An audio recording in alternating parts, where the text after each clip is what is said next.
welcome to the Deep Dive. Today, we're exploring something pretty unique. Think rock and roll, community action, and, well, a whole new way of looking at hospitality. That's right. We're focusing on Jon Bon Jovi's Soul Kitchen. And we're basing this deep dive on a really interesting CBS News article. The title is Inside Jon Bon Jovi's Soul Kitchen, where anyone can eat, even without money. So, here's something for you to think about as we go. What if getting a meal wasn't just about having cash? What if you could earn it with your time, with dignity? Yeah, and what can we actually learn from a model like that? One that aims to, empower people instead of just handing things out. Exactly. So our mission today really is to unpack how these places work, the core ideas, the day-to-day operations. And the impact, right, on people, on the communities. Definitely. And we'll get into some surprising details about Bon Jovi's own involvement. It's pretty hands-on. We're pulling the key bits, the really important insights, straight from that CBS article for you. Okay, so let's dive right in. The basic idea. JBJ Soul Kitchen, they have 4 locations in New Jersey you can eat there. Full meal. Doesn't matter if you have money or not. Right. That's the foundation. And how it works, payment-wise, is quite different. How so? Well, you've got 2 ways to pay. First, you can make a donation. The suggested amount is like $20, maybe $30. Okay. A donation. Or, and this is the really interesting part, you can pay with your time. You volunteer. Volunteer. Doing what? Things that need doing. You could be serving tables, washing dishes, maybe helping with prep, contributing to the operation. And who's actually running these places day to day? That would be Dorothea Bon Jovi, Jon's wife. She's really the one steering the ship. They opened the first one back in 2011. Right, 2011. And it's her philosophy that really shapes it. She said something crucial, something like, ours is a model of empowerment. Empower me. Yeah. She was clear. We're not here to make somebody feel like, oh, I'm giving this to you. You have earned it. You've earned it. That's a powerful distinction. Yeah. So this empowerment idea, what does that actually mean for the person eating there? It's fundamental. It's about dignity, right?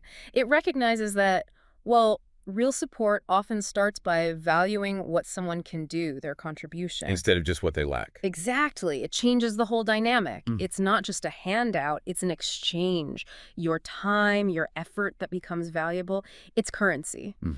And what that really means, I think, is it goes beyond just, fixing hunger for a moment. It's trying to build up self-worth, integrate people into the community.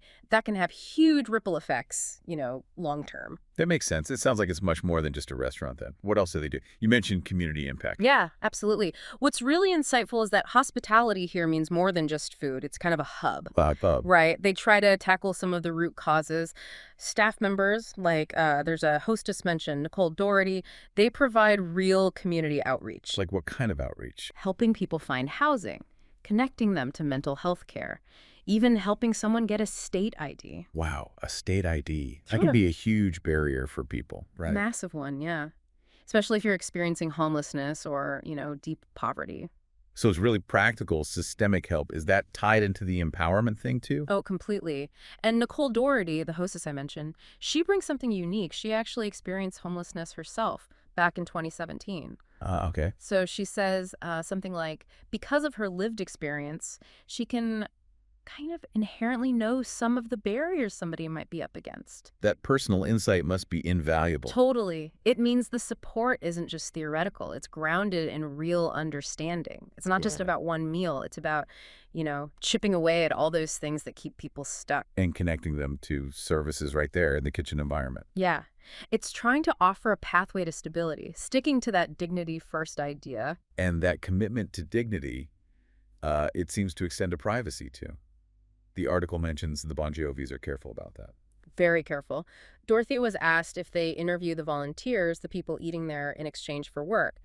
Her response was pretty firm. She said she'd never want to exploit someone's circumstances. That's really thoughtful. But, even with the best intentions, an idea like this out in the real world, it must face some pushback sometimes. Any challenges mentioned? Yeah, that's a good point. It does raise questions about how communities react, The article mentions some criticism they faced. Apparently, the mayor of Toms River wasn't happy about a temporary lunch program they ran at a local library. He complained it was attracting unhoused people to that area. Okay. So navigating those kinds of local concerns, how did Jon Bon Jovi respond to that library program issue? His response, according to the article, was very direct, pragmatic. He basically said, we're giving folks lunch. That's all it is. Just stating the fact. Yeah. Soup, salad, sandwiches, easy stuff.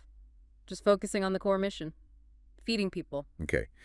And despite maybe some bumps like that, it seems like the quality of what they're doing, the food itself, actually gets high praise. Oh, definitely. That's quite striking. In 2 of the towns they're in, they actually have the highest ratings on TripAdvisor for restaurants. The highest. Wow. Yeah. And not just locally. In 2023, TripAdvisor put them on their best of the best list. That puts them in the top 1% of businesses reviewed on the platform nationwide. Top 1%. For a place where you can pay by volunteering? That's incredible. It really is. It shows that, being mission-driven doesn't mean you have to compromise on the actual dining experience, which is quite an achievement. That says a lot. And it speaks to the atmosphere, too, I bet. There's a quote from a volunteer dishwasher, Hugh Daily. Ah, yes. That quote really stood out to me. He says, doing the dishes, unpaid, is the best part of my day.